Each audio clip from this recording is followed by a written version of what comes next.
Hello everyone. Before we start today's video, if you could all do me a solid and lightly tap the like button, perhaps share the video about and leave a comment. If you are not subscribed, subscribe as well. It would greatly help this channel. Thank you very much.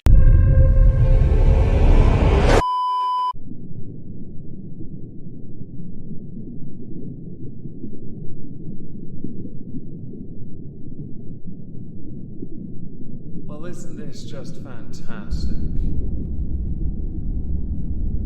Captain's log, subject 220831.4. According to long-range scanner, something large is making its way to Dainty. As we don't know if it's friend or foe, I've got the Arcadia on tactical alert and will lock Dainty down with a box of scratch art shite.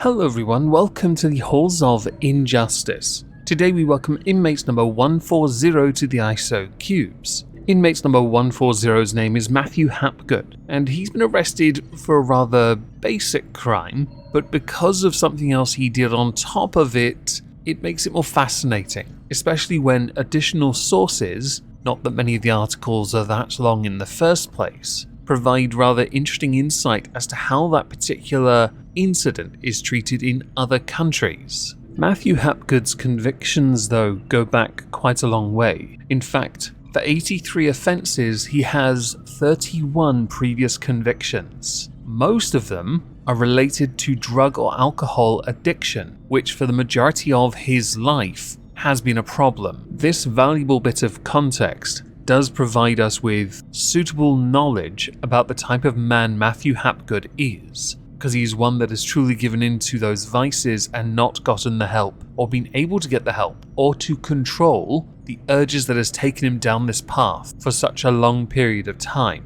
And since Matthew Hapgood is only 41 years old, that's not good. It's a damning statement about the state of help in this country for those that have these issues, addiction being more notable, and of course it's a damning statement for the culture that has allowed this to happen in the first place. I know a lot of people like to think that by legalizing the majority of these illegal substances, Haribo, sherbet, and Skittles, that perhaps the problem will be less of an issue. The problem is many people live in excess because they don't understand how moderation can in fact yield a vastly superior high, provided you are not taking so much of it that you are well and truly compromised, or they become so lost in those vices as a coping mechanism that they lose all sense of self. Then again, if you do that, chances are you're not going to be able to go to work in the first place. Not that in this case Matthew Hapgood had a job anyway. I mentioned that there isn't much in the way of coverage concerning who he is, what he's done, so instead we're going to go straight to the articles that I have provided in the pinned comment down below along with a coffee link. Please consider supporting me, and we will instead go through those and try our best to understand the full facts based on limited information. The first article is the Daily Mail. A serial shoplifter who farted in police officer's face during arrest is jailed for nearly 3 years for stealing £33 worth of beer and cider from Tesco. 3 years is 36 months. Was that turnaround really worth it? It's hardly getting my lobes. Well, they're not exactly working. I don't feel the profit in it. I think it costs more to lock you up than what you stole. And if memory serves, you had to change the title of this because you only originally had serial shoplifter who broke wind in police officer's face during arrest is jailed for nearly 3 years. The rest of it was missing and others had to point it out to you in the comments. And by the way, in this article, the Daily Mail's that is, there are many comments, over 1100, with my favourite comment being Jack the Let One Ripper. Although to be honest,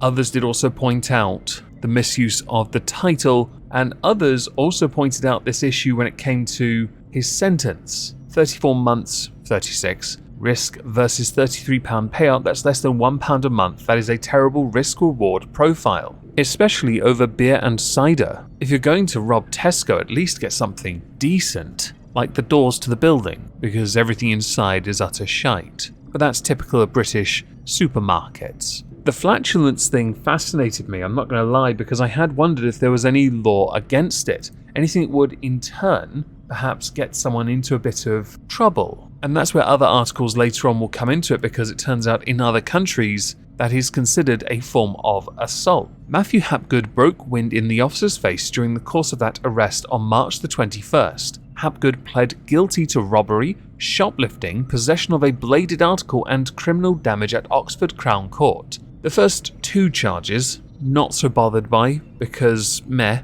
The third one's the interesting one, because that's where the article really should have latched on. Possession of a bladed article. The only reason they've written this in the first place is because Matthew Hapgood broke wind in the officer's face. I had been led to believe that doing such a thing, farting in another person's face, was called a smell-fee, stinky dreams, chocolate air freshener, German gas mask, ninja bomb, air biscuit. Do I need to continue with these names? You're right, I should. How about a nose tackle, a fartful, a wind tunnel, a fart hammer? I think I'm going to stop now because this is getting stupid now. The judge that sentenced him is actually a judge we've spoken of many times before, called Ian Pringle. Fun fact, you can buy Pringles in Tesco. Why didn't you steal some of those as well? They're his people. He would have sentenced you to an even harsher sentence. And the reason I mention the sentence part is because we've already got it. And what really intrigues me is, when you are in possession of a bladed weapon, you can get up to 10 years. You really can. The sentence is quite severe on that front, and it leads many to believe that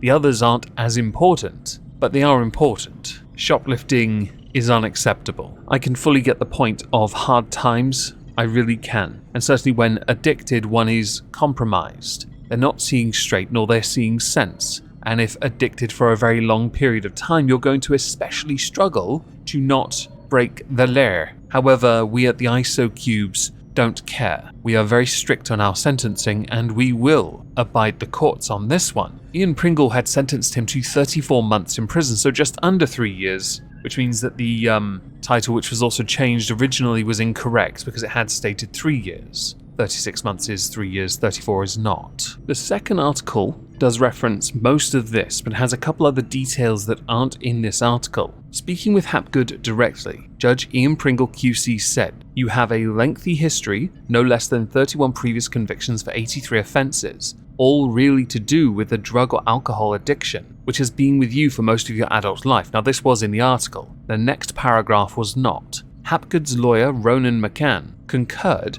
and said his client's problems were linked to long-term addiction in relation to substances. Nevertheless, Hapgood is now serving 34 months in prison for the offences. One does hope, while he is in prison, he gets the help he needs to rehabilitate as best he can, set him on a path where he can perhaps become good, or a force for good within the community, get a job, have his own home, not walk around with a bladed item and rob things, places, people. The third article, the final one, starts with the following: murder, robbery, domestic violence. These are the most common types of crimes that we often hear about. Is farting a crime? Well, if you fart on an officer's face, maybe. One man was arrested for shoplifting, however, during the arrest he farted in the officer's face. Through this article in the next paragraph though, we know something else about Matthew. Before he was in Tesco, he'd robbed another garage and stole vape products. So while the cops were arresting him, Matthew Hapgood did the unexpected. He broke wind in the officer's face during the course of that arrest.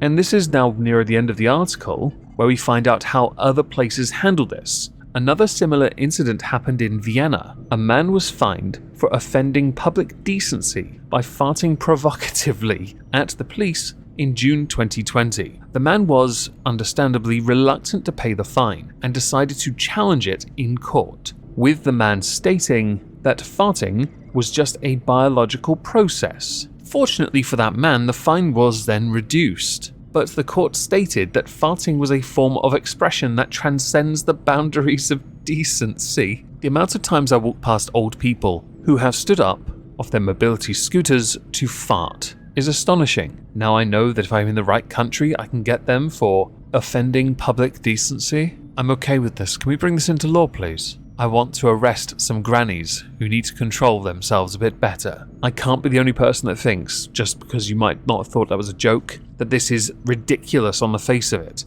Farting is just a biological process, and I doubt you can ever prove it was done with intent or malice. It was premeditated flatulation. I'm not happy with this. The sentence is life. Now that would be quite the trial.